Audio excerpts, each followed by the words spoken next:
बच्चों, आज हम आपकी पाठ्य पुस्तक वसंत भाग 2 का पाठ 5 मिठाई वाला पढ़ने जा रहे हैं।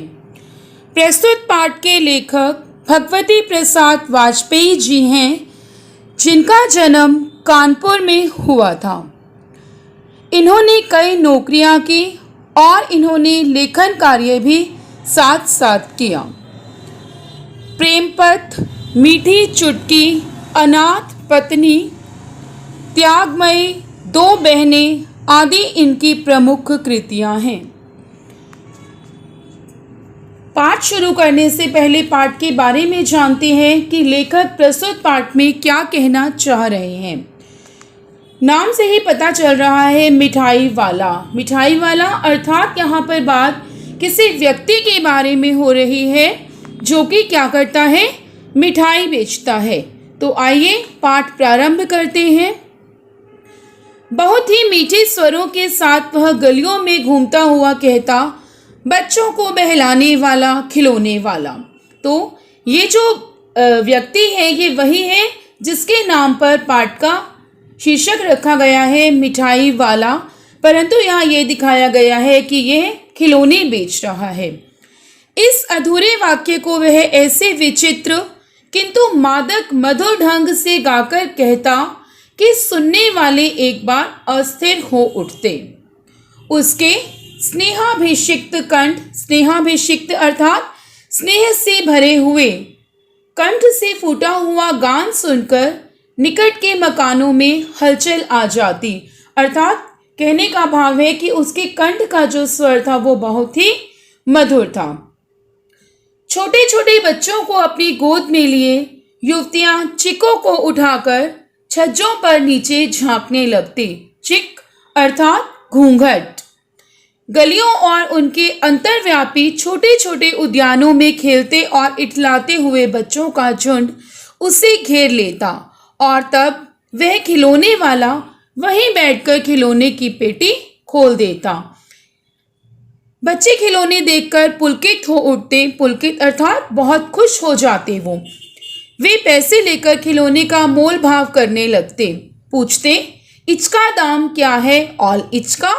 ऑल इचका अर्थात यहाँ पता चल रहा है कि बच्चे तोतली भाषा में बोल रहे हैं, तो उनकी उम्र बहुत कम होगी। खिलौने वाला बच्चों को देखता और उनकी नन्ही नन्ही उंगलियों से पैसे ले लेता और बच्चों को उनकी इच्छा अनुसार उन्हें खिलौने दे देता। खिलौने लेकर फिर बच्चे उछलने कूदने लगते और तब फिर खिलौने वाला उसी प्रकार गाकर कहता, बच्चों को बहलाने वाला, खिलौने वाला। सागर की हिलोर की भांति उसका यह मादक गान गली भर के मकानों में इस ओर से उस ओर तक लहराता हुआ पहुंचता और खिलौने वाला आगे बढ़ जाता। अर्थात उसका कंठ का जो स्वर था वो बहुत मधुर था और वह इसी तरह गाता हुआ आगे दूसरी गलियों में भी पहुंच जाता। राय विजय बहादुर के बच्चे भी एक दिन खिलौने लेकर घर आए। वे दो बच्चे थे, चुन्नू और मुन्नू। चुन्नू जब खिलौने ले आया तो बोला, मेला घोला कैचा चुंदल है। मुन्नू बोला, और मेला मेला कैचा चुंदल है। दोनों अपने हाथी घोड़े लेकर घर भर में उछलने लगे। इन बच्चों की माँ रोहिणी कुछ देर तक खड़े खड़े उनका खेल निरखती रही अर्थात देखती रही। जैसी माँ आनंद विभोर होकर अपने बच्चों के खेल देखती रहती है, वैसे ही यहाँ पर उन बच्चों की माँ भी खड़े खड़े उनको निहारती रही, उनको निरखती रही। अंत में दोनों को बुलाकर उसने पूछा, अरे ओ चुन्नू मुन्नू, ये खिलौने तुमने कितने में लिए हैं? मुन्नू बोला, 2 पैसे में खिलौने वाला दे गया है। रोहिणी सोचने लगी, इतने सस्ते कैसे दे गया है? यह तो वही जाने, लेकिन दे तो गया ही है, इतना तो निश्चय है। एक जरा सी बात ठहरी, रोहिणी अपने काम में लग गई। फिर कभी उसे इस पर विचार करने की आवश्यकता भी भला क्यों पड़ती? मतलब वो तो उसे वैसे ही ख्याल आ गया कि उसे लगा कि खिलौने बहुत महंगे हैं, परंतु वह एक बार ये ज़रूर सोचने को मजबूर हो गई कि खिलौने वाला इतने सस्ते में खिलौने कैसे दे गया। आगे देखिए, 6 महीने बाद की बात है। नगर भर में 2-4 दिनों से एक मुरली वाले के आने का समाचार फैल गया। लोग कहने लगे, भाई वाह, मुरली बजाने में वह एक ही उस्ताद है। मुरली बजाकर गाना सुनाकर वह मुरली बेचता भी है, सो भी 2-2 पैसे में। भला इसमें उससे क्या मिलता होगा, मेहनत भी ना आती होगी। तो मुरली वाले के लिए लोग ऐसी ऐसी बातें कर रहे थे कि वो बहुत सस्ते में सामान बेच जाता है, इन पैसों में तो उसकी लागत भी पूरी नहीं होती होगी। एक व्यक्ति ने पूछ लिया, कैसा है मुरली वाला, मैंने तो उसे नहीं देखा। उत्तर मिला, उम्र तो उसकी अभी अधिक नहीं होगी, यही 30-32 साल का होगा। दुबला पतला गोरा युवक है। बीकानेरी रंगीन साफा बांधता है। साफा अर्थात सिर पर कपड़ा अर्थात पगड़ी बांधता है। वही तो नहीं जो पहले खिलौने बेचा करता था। क्या वह पहले खिलौने भी बेचा करता था? मतलब यहाँ पर यह दिखा रहे हैं कि लोग आपस में बातें कर रहे हैं, किसके बारे में? मुरली वाले के। हाँ, जो आकार प्रकार तुमने बतलाया उसी प्रकार का वह भी था। कौन? खिलौने वाला। तो वही होगा, पर भाई है वह एक उस्ताद। प्रतिदिन उसी प्रकार उस मुरली वाले की चर्चा होती। प्रतिदिन नगर की प्रत्येक गली में उसका मादक मृदुल स्वर सुनाई पड़ता। बच्चों को बहलाने वाला मुरलिया वाला। रोहिणी ने भी मुरली वाले का यह स्वर सुना। तुरंत ही उसे खिलौने वाले का स्मरण हो आया। स्मरण हो आया अर्थात याद आ गई। क्यों? क्योंकि खिलौने वाला भी इसी तरह गा गा कर, इसी तरह मधुर स्वर में खिलौने बेचा करता था। उसने मन ही मन कहा, खिलौने वाला भी इसी तरह गा गा कर खिलौने बेचा करता था। वह उठी, रोहिणी उठी, उठकर अपने पति विजय बाबू के पास गई। जरा उस मुरली वाले को बुलाओ तो, चुन्नू मुन्नू के लिए ले लूं। क्या पता यह फिर इधर आए ना आए। वे भी जान पड़ता है पार्क में खेलने निकल गए हैं। विजय बाबू एक समाचार पत्र पढ़ रहे थे। उसी तरह उसे लिए हुए वे दरवाजे पर आकर मुरली वाले से बोले, क्यों भाई, किस तरह देते हो मुरली? किसी की टोपी गली में गिर पड़ी, किसी का जूता पार्क में ही छूट गया और किसी की सोतनी अर्थात पजामा ही ढीली होकर लटक आई है। इस तरह दौड़ते हाँफते हुए बच्चों का झुंड आ पहुंचा। तो यहाँ लेखक ये कहना चाह रहे हैं कि उस मुरली वाले की मधुर स्वर सुनकर, मधुर आवाज सुनकर जो बच्चे यहाँ वहाँ बगीचों में खेल रहे थे, उन्हें कोई सुध-बुध ही नहीं थी। वो भागे भागे वहां पर चले आए जहां पर वो मुरली बेच रहा था। एक स्वर से सब बोल उठे, अम्बी लेंदे मुरली और हम भी लेंदे मुरली। अर्थात तोतली भाषा में बच्चे बोल रहे थे कि हम भी मुरली लेंगे, हम भी मुरली लेंगे। मुरली वाला हर्ष गदगद हो उठा। हर्ष गदगद हो उठना मतलब बहुत प्रसन्न हो उठा। बोला, सबको देंगे भैया, लेकिन जरा रुको, ठहरो, एक एक को आने दो। अभी इतनी जल्दी हम कहीं लौट थोड़ी ही जाएंगे, बेचने तो आए ही हैं, और है भी इस समय मेरे पास 1-2 नहीं, पूरी 57 मुरलियां। हाँ बाबूजी, क्या पूछा था आपने, कितने में दी? अब यहाँ वो किससे बात कर रहा है? विजय बाबूजी से। किससे बात कर रहे हैं? विजय बाबूजी से, क्योंकि उन्होंने थोड़ी देर पहले अभी पूछा था कि मुरली का क्या दाम है, कितने में मुरली दे रहे हो। तो यहाँ पर मुरली वाला उत्तर देता है, दी तो वैसे 3-3 पैसे के हिसाब से है, पर आपको 2-2 पैसे में ही दूंगा। विजय बाबू भीतर बाहर दोनों रूपों में मुस्कुरा दिए। मन ही मन कहने लगे, कैसा है, देता तो सबको इसी भाव से है, पर मुझ पर उल्टा एहसान लाद रहा है। फिर बोले, तुम लोगों की झूठ बोलने की ही आदत होती है। देते होगे सभी को 2-2 पैसे में, पर एहसान का बोझा मेरे ही ऊपर लाद रहे हो। मुरली वाला एकदम अप्रतिभ हो उठा।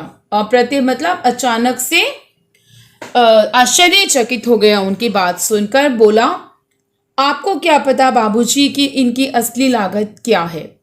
यही तो ग्राहकों का दस्तूर होता है कि दुकानदार चाहे कितनी हानि उठाकर चीज क्यों ना बेचे, पर ग्राहक यही समझते हैं कि दुकानदार मुझे लूट रहा है। आप भला काहे को विश्वास करेंगे? लेकिन सच पूछिए तो बाबूजी, असली दाम 2 ही पैसा है।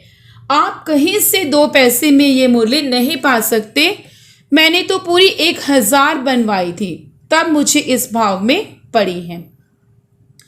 विजय बाबू बोले, अच्छा, मुझे ज़्यादा वक्त नहीं है, जल्दी से 2 ठो निकाल दो। 2 ठो मतलब 2 मुरलियाँ निकाल दो।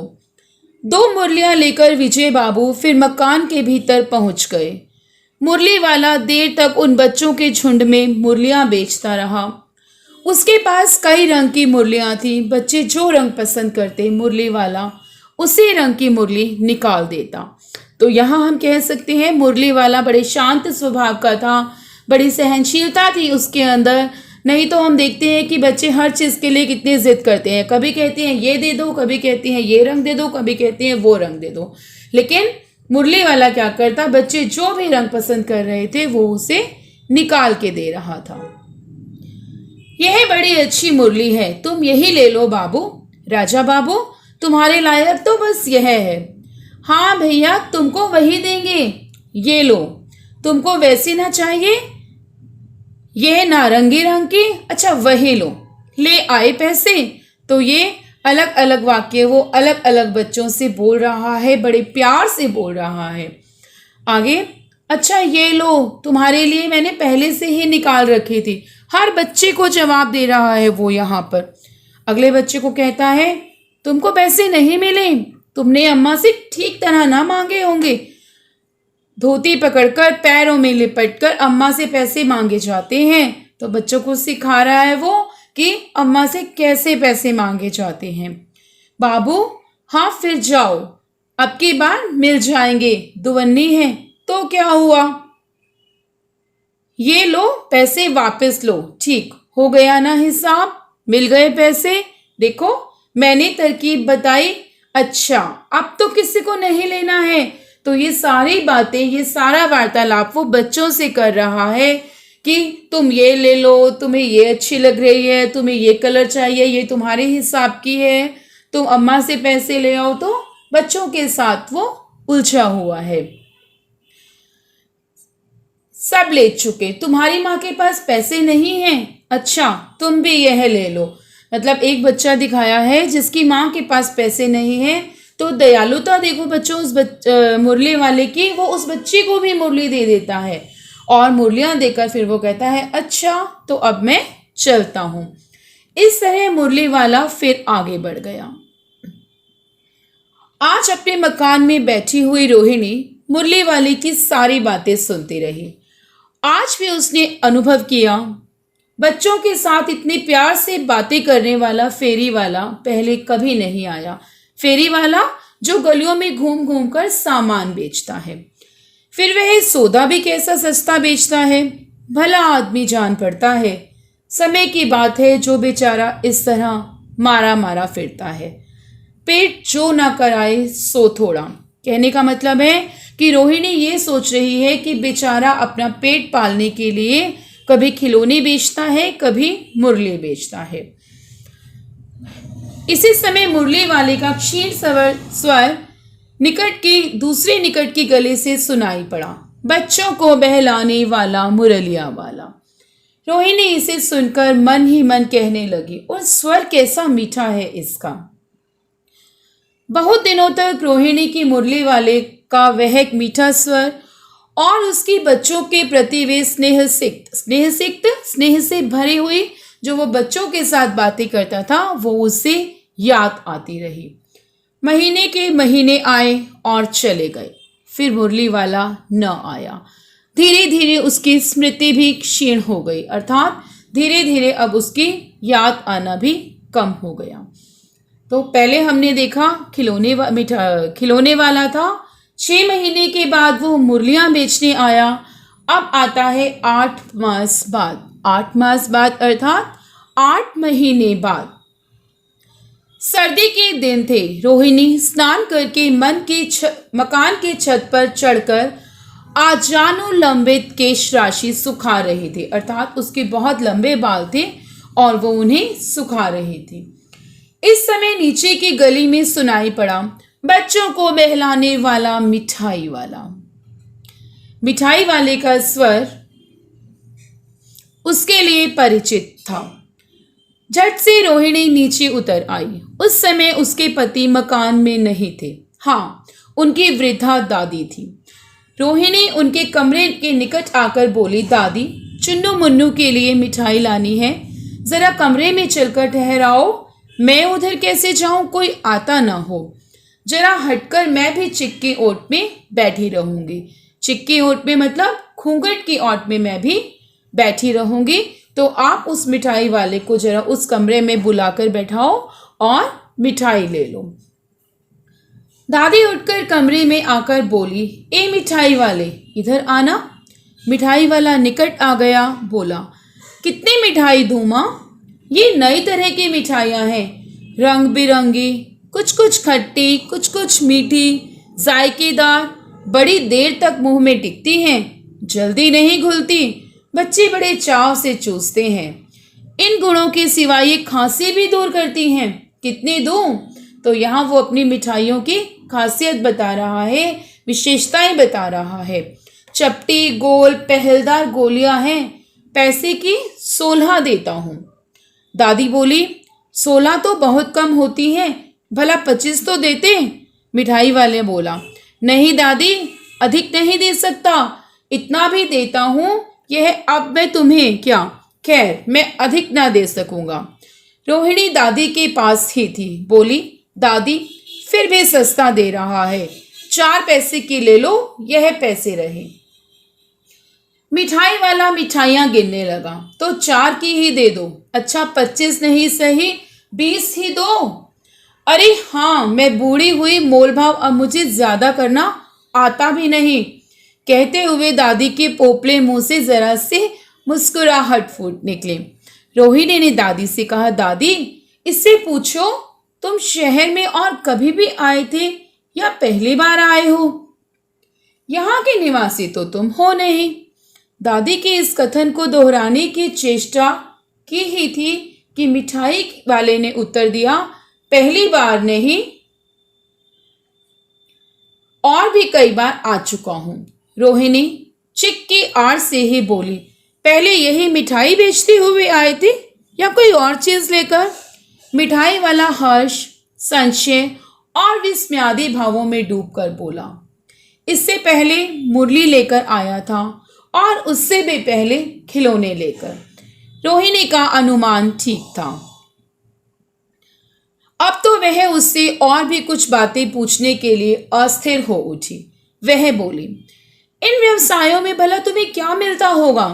वह बोला, मिलता भला क्या है, यही खाने भर को मिल जाता है, कभी नहीं भी मिलता है, पर हाँ संतोष, धीरज और कभी कभी असीम सुख, असीम सुख मतलब बहुत ज्यादा सुख जरूर मिलता है, और यही मैं चाहता भी हूं। सो कैसे, वह भी बताओ। तो यहाँ चर्चा किसकी हो रही है? रोहिणी और मिठाई वाले की। अब व्यर्थ उन बातों की क्यों चर्चा करूं, उन्हें आप जाने ही दें। उन बातों को सुनकर आपको बहुत दुख ही होगा। जब इतना बताया है तब और भी बता दो, मैं बहुत उत्सुक हूं। तुम्हारा हर्जा ना होगा, मिठाई में और भी ले लूंगी। अतिशय गंभीरता के साथ मिठाई वाले ने कहा, अर्थात यहाँ मिठाई वाला रोहिणी के इस प्रश्न से बहुत गंभीर हो गया। कहने लगा, मैं भी अपने नगर का एक प्रतिष्ठित आदमी था। प्रतिष्ठित अर्थात जाना माना, बहुत प्रसिद्ध आदमी था। मकान, व्यवसाय, गाड़ी, घोड़े, नौकर, चाकर सभी कुछ था। स्त्री थी, छोटे छोटे 2 बच्चे भी थे।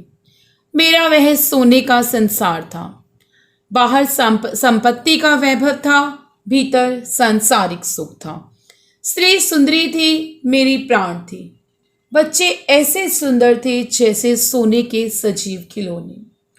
उनकी अटखेलियों के मारे घर में कोलाहल मचा रहता था। समय की गति, विधाता की लीला, अब कोई नहीं है। दादी प्राण निकाले नहीं निकले, इसलिए अपने उन बच्चों की खोज में निकला हूँ। वे सब अंत में होंगे तो यहीं कहीं, आखिर कहीं ना जन्मे ही होंगे। तो यहाँ मिठाई वाले के बताने से ऐसा लग रहा है कहीं ना जन्मे ही होंगे, अर्थात यही कहीं ना कहीं उनका जन्म तो हुआ ही होगा। इससे अप्रत्यक्ष रूप में हम ये कह सकते हैं कि मिठाई वाले का भरा पूरा परिवार था, जो कि या तो किसी बीमारी या किसी दुर्घटना से चल बसा, समाप्त हो गया। उस तरह रहता, खुल खुल कर मरता, इस तरह सुख संतोष के साथ मरूंगा। इस तरह के जीवन में कभी कभी अपने बच्चों की एक झलक से मिल जाती है। ऐसा जान पड़ता है जैसे वे इन्हीं में उछल उछल कर हंस खेल रहे हैं। पैसों की कमी थोड़ी ही है, आपकी दया से पैसे तो काफ़ी हैं। जो नहीं है इस तरह उसी को पा जाता हूँ। उसी को पा जाता हूँ से कहने का क्या अभिप्राय है मिठाई वाले का कि मेरे जीवन में बच्चों की प्यार की कमी है, तो उसी प्यार की कमी को मैं यहाँ इन बच्चों से आकर पा जाता हूँ। रोहिणी ने अब मिठाई वाले की ओर देखा। उसकी आंखें आंसुओं से तर हैं। इसी समय चुन्नू मुन्नू आ गए। रोहिणी से लिपटकर उसका आंचल पकड़कर बोले, अम्मा मिठाई मुझसे लो।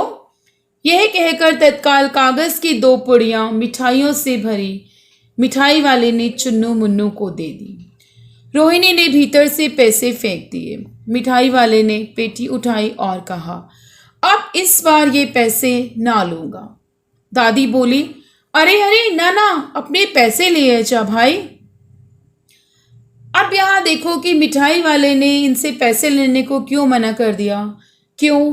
क्योंकि उसे लगा कि किसी ने बड़ी आत्मीयता से उससे ये सवाल किया है, उसका दुख दर्द बांटा है, तो वह भावुक हो गया और उसका यहाँ रोहिणी के बच्चों से ने जो मिठाई लेते उसके पैसे लेने का मन ना किया।